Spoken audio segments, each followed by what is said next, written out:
arsala rasulahu bil huda wa dinil haq liyudhhirahu 'alad dini kullih wa kafa billahi syahida. Asyhadu an la ilaha illallah wahdahu la syarikalah wa asyhadu anna Muhammadan abduhu wa rasuluh, amma ba'du. Faqala Allah ta'ala fi kitabihil karim, a'udzu billahi minasy syaithanir rajim, wa la tansawul fadla bainakum. Hadirin ikhwatu iman rahimakumullah. Qawaid Qur'aniyah adalah kaidah yang diambil dari potongan-potongan ayat, dan ini menjadikan kaidah, dan ini bisa jadi bekal kita agar nanti kita bisa mengambil ibrah, mengambil hikmah, mengambil pelajaran dari potongan-potongan ayat yang itu jadi kaidah. Hari ini kita akan membahas tentang kaidah yang ketiga. Kaidahnya adalah wala tansawul fadla bainakum. Wala tansawu, dan janganlah kalian lupa al-fadla, keutamaan, kebaikan, kesolihan, bainakum, di antara kalian. Wala tansawul fadla bainakum. Ini kaidah ketiga dalam qawaid Qur'aniyah. Dan janganlah kalian melupakan kebaikan di antara kalian. Ini ingin mengarahkan kepada kita harus, kalau dalam bahasa Sunda itu namanya mulang tarima, nganuhunkeun, berterima kasih, mengingat tentang jasa-jasa, amal-amal orang tertentu walaupun sudah berpisah. Maka sesungguhnya potongan ayat ini, wala tansawul fadla bainakum, janganlah kamu melupakan kebaikan di antara kalian. Ini adalah potongan di ayat yang membahas tentang perceraian, talak, di surah Al-Baqarah ayat 237. Maka penulis kitab ini, beliau menjelaskan, tu'tabaru hadhil ayatu, dijadikan ini ayat qaidatan, menjadi satu kaidah, minal qawaidis sulukiyah, dari kaidah-kaidah suluk, akhlak, allati tadullu ala azamati hadzal din wa syumulihi wa azamati mabadihi. Jadi ini ingin menjelaskan, ini kaidah yang kita bisa berperilaku yang baik, berakhlak yang baik, dikarenakan agama ini agung, agama ini sempurna, bahkan menjadi pondasi-pondasi utama dalam berakhlak. Dan ayat ini, ayat yang mulia ini membahas tentang ayat tolak dalam surah Al-Baqarah. Jadi kalau kita perhatikan di ayat ini, tergambar oleh kita tentang bab perceraian. Allah Subhanahu wa ta'ala berfirman, a'udzu billahi minasy syaithanir rajim, wa in talaqtumuhunna min qabli an tamassuhunna wa qad faradtum lahunna fariidah fanisfu ma faradtum illa ayyafuna aw ya'fuwalladzina ladzi biyadihi uqdatun nikah wa an ta'fu aqrabu littaqwa wa la tansawul fadla bainakum. Nah, ini potongannya, innallaha bima ta'maluna basir. Lihat di terjemah di makalah, wa in talaqtumuhunna, dan jika kalian menceraikan mereka. Jadi baru akad nikah, kemudian sebelum disentuh, sebelum bercampur, min qabli an tamassuhunna qad faradtum lahunna fariḍah. Jika kamu ingin menceraikan pasanganmu di mana pasanganmu itu belum disentuh padahal sudah diberikan mahar. Sudah disiapkan, ditentukan mahar. Sudah nikah, kemudian sudah disiapkan maharnya, tetapi mau bercerai, mau tolak, maka fanisfu ma faradtum, maka setengahnya yang sudah kalian berikan mahar, setengahnya bayar. Ini kalau belum disentuh. Tetapi pokok permasalahan bukan di sini. Kita akan membahas bukan di dalam bab yang ininya. Ya. Tetapi ada kalimat yang di akhir saja, lihat, wala tansawul fadla bainakum. Janganlah kalian melupakan kebaikan-kebaikan di antara kalian. Nah, biasanya bab yang begini di mana masalah rumah tangga ya, di mana masalah rumah tangga itu memang rentan, apalagi sudah masuk ke perceraian. Maka kaidah ini hadir untuk memberikan taujih, untuk memberikan arahan. Untuk apa? Untuk memberikan maaf dulu gitu. Kan sebelum walatan saul fadla bainakum itu illa ayyafuna, kecuali mereka meminta maaf, au ya'ful ladzi biyadihi uqdatun nikah. Ini semua tentang minta maaf. Berarti di sini ada ziyadah untuk kita termotivasi untuk memaafkan. Satu itu ya, illa an ya'funa, kita berusaha untuk memaafkan dan mengingat kebaikannya. Ini memang tentang rumah tangga. Maka bersamaan itu bahwa melupakan wa ma'annan nisyana amrun jibiliyun. Ini tidak semuanya diterjemahkan ya. Jadi saya ambil yang poin pentingnya saja. Bersamaan dengan itu bahwa nisyan itu lupa, wala tansau, janganlah kamu melupakan. Itu teh amrun jibiliyun, perkara manusiawi. Da upami ibu kan upami tos hilap teh sok teu emutnya. Mun teu inget teh sok poho. Nah, memang begitu. Dan ini wala tansau, jangan kamu melupakan. Artinya secara gharizah manusiawi memang kita banyak lupanya. Tetapi dengan hadirnya ayat ini ingin menegaskan jangan lupa, menolak lupa gitu. Jangan melupakan itu. Kenapa seseorang sampai lupa? Biasanya al-ihmal wa qillatul i'tina. Ihmal itu membiarkan dan sedikit perhatian. Kalau kita banyak lupa, menunjukkan kita sedikit perhatiannya, dibiarkan perkara yang itu jadi lupa. Dan kalau membaca dari ayat yang lain, itu tidak ada azam. Ketika Nabi Adam terjerumus memakan pohon terlarang, di surah tersebut dijelaskan fanasia, maka Nabi Adam lupa. Kenapa lupa? Falam najid lahu azman, karena kami tidak mendapatkan azam dari Adam untuk meninggalkan pohon terlarang itu. Lupa itu ya. Makanya wala tansawul fadla bainakum. Ini kaidah. Jangan kalian melupakan kebaikan-kebaikan di antara kalian. Jadi kalaupun ada perceraian, ingat ini pun harus saling menghargai atas kebaikan-kebaikan yang dulu. Kalau ini kan hanya sebentar ya, baru juga menikah, belum tersentuh, kemudian cerai.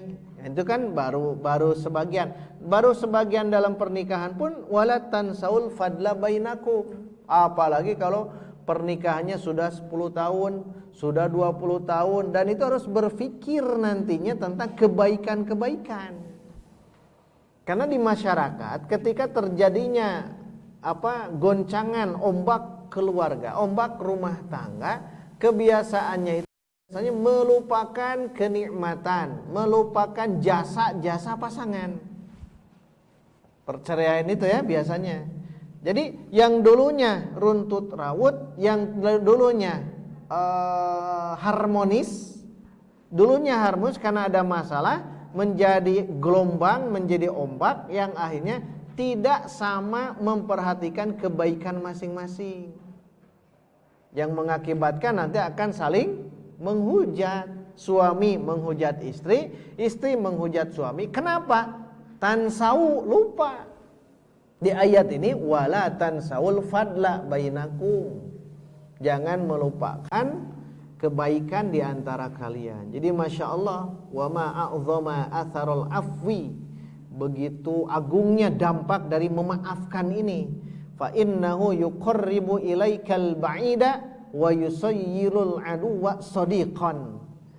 Dengan adanya kita memaafkan, dengan adanya kita mengingat kebaikan-kebaikan orang lain, mendekatkan yang jauh dan menjadikan musuh jadi sahabat. Kenapa? Memaafkan. Makanya Masya Allah di bab yang begini nih kan, bab rumah tangga, pembahasan Quran yang lengkap memang tentang rumah tangga memang ada di surah Al-Baqarah. Surah Al-Baqarah itu diantaranya membicarakan tentang bab perceraian. Di surah yang lain ada, tapi yang lengkap itu di sini, di surah Al-Baqarah, termasuk yang sedang kita bahas. Yang sedang kita bahas di ayat 237. Ingin menjelaskan tentang bab seperti itu. Nanti ketika ditinggal mati, ketika nanti dicerai dan sebagainya, itu kan ada aturan-aturan dalam Islam. Hanya sekali lagi, kalau ada pertikaian di rumah tangga, biasanya banyak orang yang tidak mau memaafkan dan banyak orang yang melupakan jasa. Kalau kita mengutamakan memaafkan, kata idza ta'arafan nasul fadla bainahum, kalaulah orang-orang itu saling mengenal tentang kebaikan, kelebihan di antara mereka semua, bukan melihat negatifnya, keburukannya. Yang pertama, sahula alal mudlibil al-i'tiraf bidzanbi. Bagi orang yang berdosa akan mudah Akan mudah i'tiraf, akan mudah mengakui terhadap dosa yang dia lakukan. Kenapa? Karena satu, memaafkan, kedua, dia akan diberikan ingat terhadap kebaikan-kebaikan.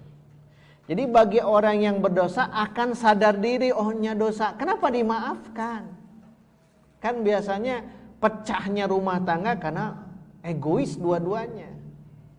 Andaikan tidak egois, insya Allah akan terus berlangsung. Andaikan tidak egois. Tetapi karena dua-duanya egois, suaminya egois, istrinya egois, dan tidak mau kalah, tidak mau mengalah, maka ya nanti bisa karam. Tapi andaikan memberikan maaf dan juga mengingat kebaikan-kebaikan, insya Allah lebar kayaknya rumah tangga sudah 10 tahun, 20 tahun. Bahkan ada yang 30 tahun, bahkan ada pernikahan emas perak ya, pernikahan yang sudah lama. Kalau tidak saling mengerti tentang ayat yang ini, tidak mau memaafkan, karena kan semuanya itu akan ada kesalahan. Apalagi suami istri, ibu bapak berinteraksi di keluarga itu setiap hari berinteraksi, dan seluruh kelemahan itu bakal muncul. Jangan non santri macan kabayang gitu ya. Saya ngomong naon cenah itu. Tapi nanti jadi ilmu. Nanti akan jadi ilmu. Ketika belum menikah memang serba baik, tapi ketika masuk ke pernikahan menjadi kenapa serba buruk? Kenapa pasangan saya begini padahal dulu tidak? Andaikan memaafkan, insya Allah beres, Bu. Andaikan mengingat tentang kebaikan-kebaikan, insya Allah beres, Pak. Tetapi karena ego masing-masing akan karam. Biasanya kita kan inginnya ideal. Pasangan saya itu harus seperti ini, harus. Lupa, ini harus ada proses. proses yang panjang yang dia lalui, yang akhirnya nanti kita sadar diri dalam merubah proses ini perlu waktu dan keadaan kita. Karena yang dilihat itu adalah prosesnya. Nah, maka munculkan ini, ya, munculkan ini. Jadi kalau merasa salah, merasa berdosa, mudah untuk mengakuinya. Maka dalam rumah tangga itu sebaiknya kalau dalam bahasa Sunda ada budaya repok. Hiji rep, kedua pok.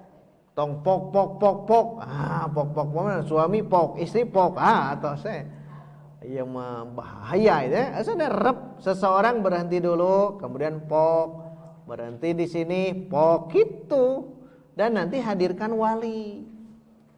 Karena wali itu dia berperan untuk mengislahkan di antara pasangan tersebut. Jadi wali itu bukan hanya menikahkan, wali itu akan memfasilitasi kira-kira masalahnya di mana. Dan ingat, biasanya sama-sama ingin membela diri. Si suami pasti membela dirinya sendiri, istri pasti membela dirinya sendiri. Makanya perlu apa? Perlu ada yang adil yang harus memberikan solusi. Dan jangan memunculkan ego. Makanya wala tansawul fadla bainakum. Jangan melupakan kebaikan yang pernah diberikan selama itu.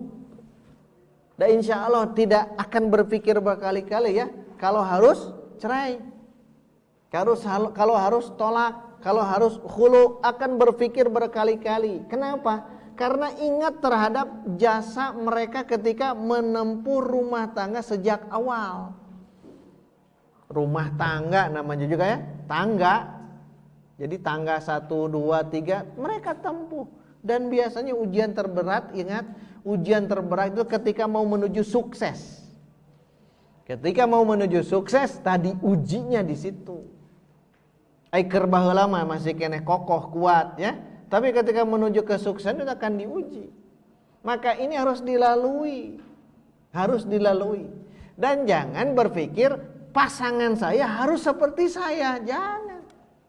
Pasangan beda dengan masing-masing. Karena ada jalan masing-masing. Ya, jalan masing-masing. Artinya ini yang harus kita fahamkan. Tidak mudah untuk memutus mitsaqon ghalidha. Tidak mudah untuk memutus akad atau ikatan pernikahan yang kuat.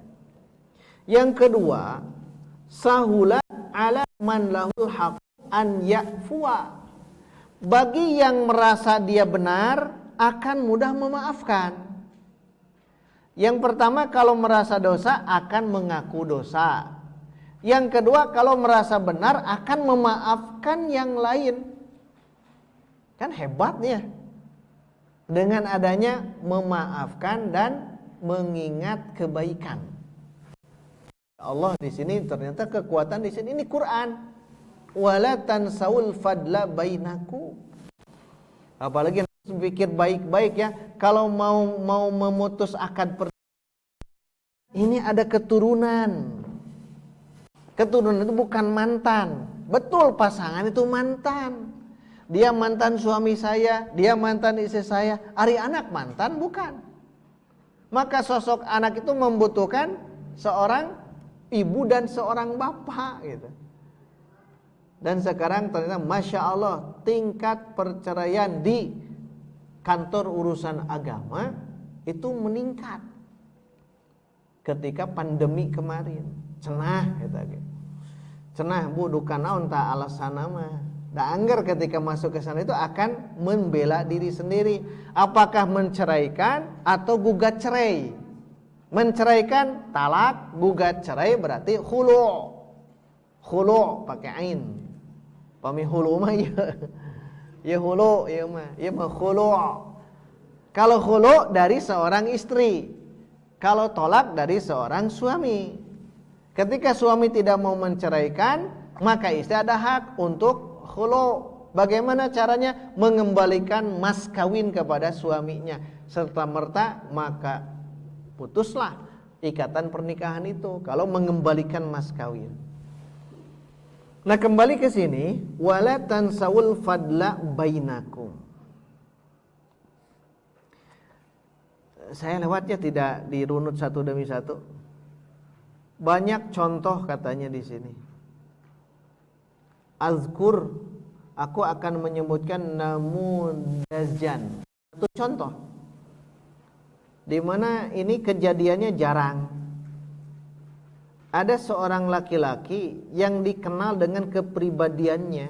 Dia mentalak istrinya dan dia punya anak-anak. Tetapi ketika dicerai itu, si laki-laki atau suami ini menempatkan anak dan istrinya itu, istri yang sudah dicerai itu di tingkat di atas. Jadi rumahnya itu bertingkat. Jadi lamun aya seseorang punya gedung 4, tadi biasanya istri pertama, kedua, ketiga, keempat. Nah, ketika diceraikan itu disimpan di atas dengan anak-anaknya dan mereka tinggal di situ. Tinggal di situ, sedangkan suaminya itu tinggal di lantai bawah, ad-daurul ardi, di lantai bawah. Terus berlangsung gitu. Seluruh keperluan kehidupan ibu dengan anak itu diberikan fasilitas. Apakah listrik, air, makanan, diberi nafkah. Hampir-hampir banyak orang di sekitar itu tidak tahu laki-laki ini sudah mentalak. Dan aku pun kata seperti itu. Dan inilah yang menjadikan ayat yang tadi wala tansaul fadla bainakum, tah kudu nama kitu. Ketika bercerai jangan melupakan semuanya. Kan ada anak untuk istrinya, untuk suaminya. Itulah yang harus kita berpikir panjang lebar. Maka jangan mudah mengatakan cerai. Mau peda pasiasa kedik cerai gitu. Pasiasa kedik balik ka indung maneh. Nah, yang balik ka indung maneh itu dicerai itu teh Bu. Balik gitu kan, bahasa pasti tidak mungkin tidak mungkin lemah lembut kan ya. Pasti ketika menceraikan dengan bahasa yang kasar. Kenapa? Sedang amarah. Apakah berlaku? Berlaku. Jadi jangan serta-merta menyebutkan cerai, tolak, apalagi kalau zihar. Zihar naon Bu? Anti alayya ka dhahri ummi. Ya, orang Arab gitu. Embung dicerai tapi ngomong gitu. Anti alayya ka dhahri ummi. Kamu terhadapku bagaikan punggung ibuku. Naon tah maksudna? Haram untuk berhubungan. Karena diibaratkan istrinya sama seperti ibunya. Dicerai embung, ditolak embung, jadi dihar gitu. Dan ini adalah memang betul, mau tidak mau ya, perceraian itu luar biasa. Dan yang harus disikapi itu perceraian, tapi tidak semuanya. Biasanya ada orang ketiga. Ada orang ketiga. Zaman sekarang orang ketiga bisa lewat sini. Tak hati-hati Pak Bu ya. Lamun silih tutupan HP, di kuncian, pakai gembok. Dalam rumah tangga hati-hati, ada sesuatu.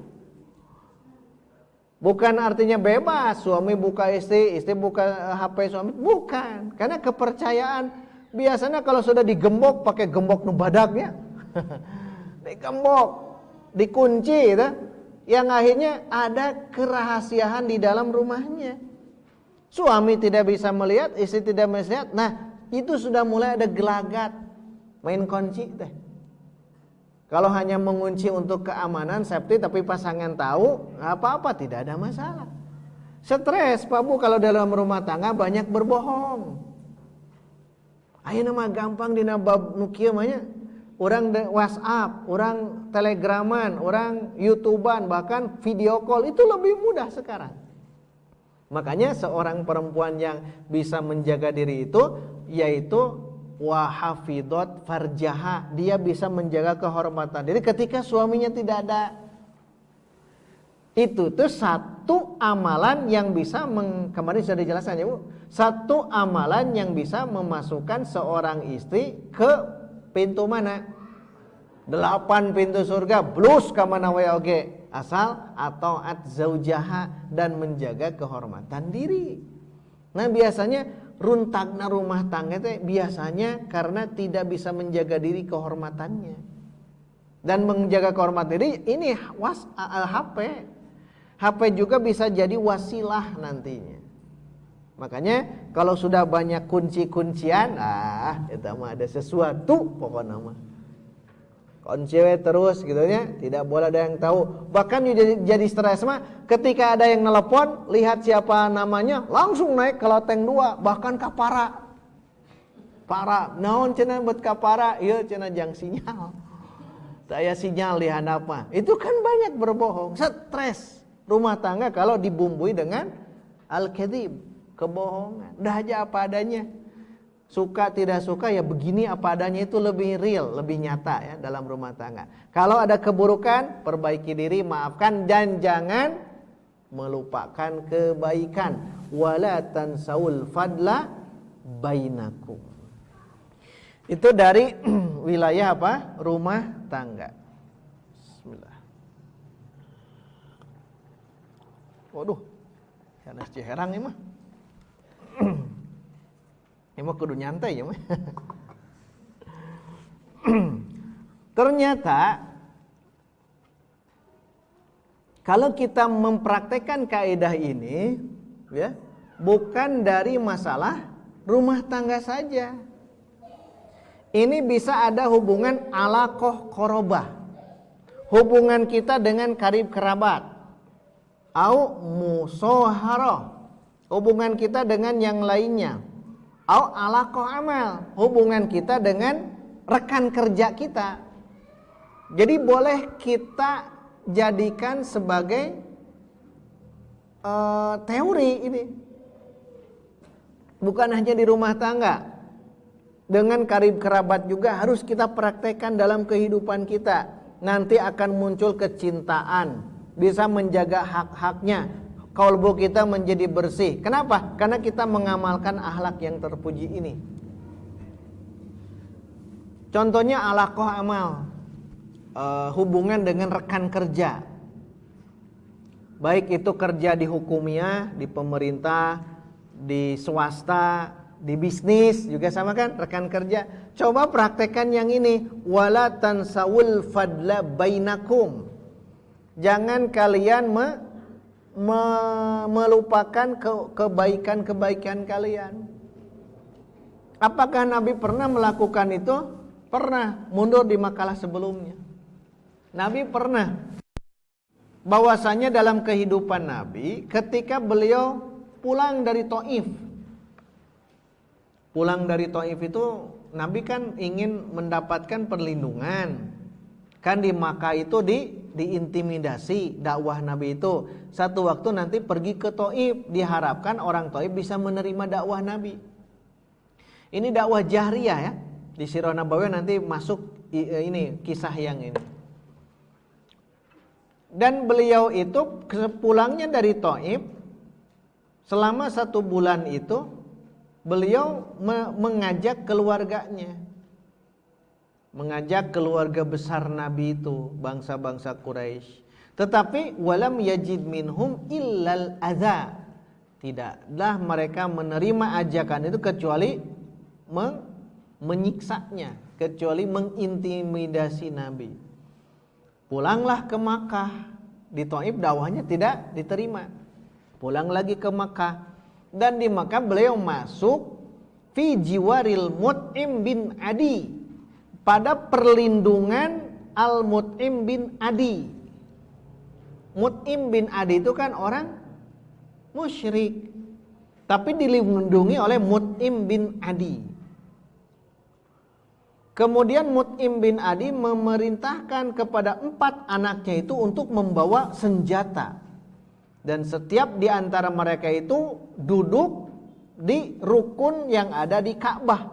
Rukun Yamani di sini, di sini. Untuk apa? Untuk menjaga Nabi. Karena perlindungannya Nabi kepada Mut'im bin Adi. Karena saat itu sangat gencarnya ya. Nabi itu diintimidasi Pak Bu. Kemudian Mut'im bin Adi tidak lama dari situ meninggal dalam keadaan musyrik. Perhatikan nih. Nabi kan pernah dilindungi oleh Mut'im ini. Dan Mut'im bin Adi meninggal dalam keadaan musyrik. Akan tetapi Nabi lam yansa lahu dzalikal fadla. Nabi tidak pernah melupakan kebaikan jasa Mut'im bin Adi walaupun di masa musyrik dia itu meninggal. Dan beliau ingin menganugerahkan terhadap Mut'im bin Adi itu dalam perlindungannya. Maka pada satu waktu di Makkah ketika berhenti kemudian hari ketika berhenti perang Badar, bukan di Makkah, di satu waktu Nabi bersabda begini, laukanal Mut'im bin Adi hayyan, andaikan Mut'im bin Adi itu hidup, thumma kallamani fi haula innatna lataraktuhum lahu. Ini kebaikan Rasul kepada keluarga Mut'im bin Adi. Berarti Nabi itu mulang tarima kepada keluarga Mut'im bin Adi. Padahal Mut'im bin Adi mati dalam keadaan syirik, tetapi Nabi tidak. Nah, ini contoh Nabi tidak melupakan jasa yang lain. Apalagi kalau kita ada partner kerja, baik di instansi pemerintah ataupun di swasta ataupun di bisnis. Ketika kita melihat karyawan, itu harus jangan melupakan keutamaan karyawan itu. Lihat ada yang khadimah, pembantu di rumah, itu yang jangan melupakan jasa-jasa itu. Dan termasuk bukan hanya ini, al-wafa lil muallimin. Kita juga melihat kepada para guru-guru kita. Bukan hanya rumah tangga, kepada guru-guru kita yang pernah memberikan ilmu kepada kita, akhlak yang baik, dan kita mengakui guru itu mengajarkan ilmu kepada kita sekalian, maka kita mesti mulang tarima. Haruslah kita mulang tarima. Untuk apa? Ya ini wala tansaul fadla bainakum. Kepada guru-guru kita dari sejak SD ya. Kita ingat guru-guru itu si A, B, C, D setelah kita besar hari ini. Itu minimal kita doakan agar mereka mendapatkan kebarokan hidup. Kalau sudah meninggal agar diberikan ilmu yang diberikan pahala yang berlimpah dengan cara mereka pernah memberikan ilmu kepada kita. Dan juga kita hidup bertetangga, kita hidup dengan jamaah masjid, kata beliau di akhir, lihat paling akhir.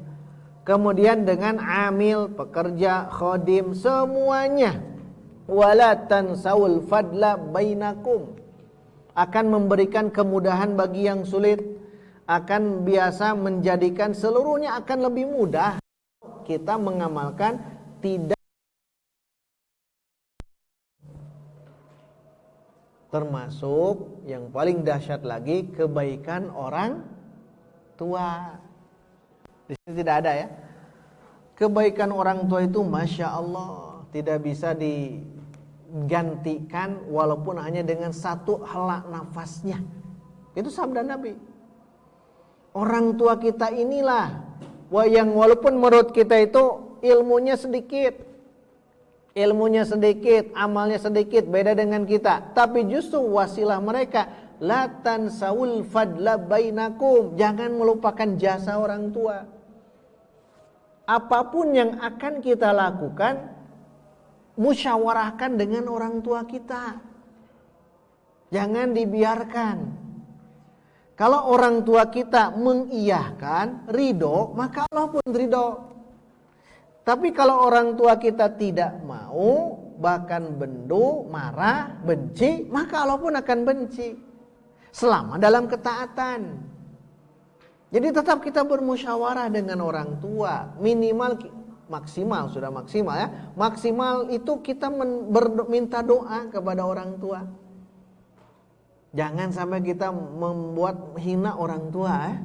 Wahfid lahuma janahaka minadzil. Jadi turunkan sayapmu di hadapan kedua orang tuamu. Karena orang tuamu itu yang melahirkan kalian. Menunjukkan apa? Apapun yang kita mau lakukan, baik itu kita mau bekerja, kita mau sekolah, bahkan kita mau nikah, coba obrolkan dengan orang tua. Apalagi obrolkan dengan sang ibu. Obrolkan dengan sang ibu, "Mah, bagaimana kalau saya begini-begini?" Kata mamanya, "Jangan, Nak. Udah, kalau betul ini kata ibu jangan, udah jangan, cukup." Walaupun menurut kita ingin, berarti ibu ada perasaan yang kuat agar anaknya harus seperti ini. Kecuali kalau nanti orang tua kita memerintahkan bermaksiat. La ta'ata li makhlukin fi maksiatil khaliq. Minta doa, minta saran ke orang tua. Kalau kita mau sekolah, minta saran, "Ibu, Bapak, saya mau sekolah antara ini, bagaimana pendapatnya?" Diberikan pendapat, ini. Atau mau ditentukan, sudah sami'na saja. Kalau itu menurut ini Islam itu benar, bagus gitu. Kemudian kalau kita mau bekerja, minta restu dari orang tua. Terus yang sekarang, alhamdulillah, ada yang mau ini Bu, ke Madinah Bu. Haikal sama siapa? Yanto. Haikal sama Yanto mau kuliah ke Madinah, tetap ke orang tua tuh. Kebaikan kita itu nanti akan barokahnya nanti di sana orang tua yang memberikan restu. Kenapa? Karena doa orang tua itu mustajab, Masya Allah ya, luar biasa. Termasuk kalau nanti mau nikah. Jangan ujuk-ujuk, "Mah, saya sudah nikah," gitu. "Saya sudah nikah," bahaya itu. Kalau kita mau menikah, minta restu orang tua. "Ibu, Bapak, saya menikah dengan si Anu. Bagaimana pendapat Ibu, Bapak? Orangnya begini. Ketika mengantarkan kepada kebaikan, segera sami'na wa ata'na. Ada barokah di situ ya. Tetapi kalau akhirnya mengajaknya, "Jangan, itu miskin. Udah ke yang sini saja, ini kaya." Nah, boleh kita diskusi kalau begitu. Tapi dengan apa cara wa qul lahuma qaulan kariman layyinan, dengan ucapan yang rendah, lemah lembut. Pernikahan itu jangan dianggap sepele ya. Minta restu orang tua. "Mah, setuju tidak dengan calon saya ini?" "Setuju." Bismillah. "Bagaimana Bapak?" "Setuju." Bismillah. "Ini mau jog-jog, mau setuju, mau tidak, saya kan yang nikah." Itu egois. Wala tansaul fadla bainakum. Hadirin ikhwatul iman, itu dulu ya kajian pada kesempatan malam hari ini. Kaidah yang ketiga yang diambil dalam surah Al-Baqarah tentang rumah tangga, wala tansaul fadla bainakum. Itu diringkas saja. Silakan dibaca di makalahnya. Insya Allah di pertemuan bulan depan kita masuk kaidah ke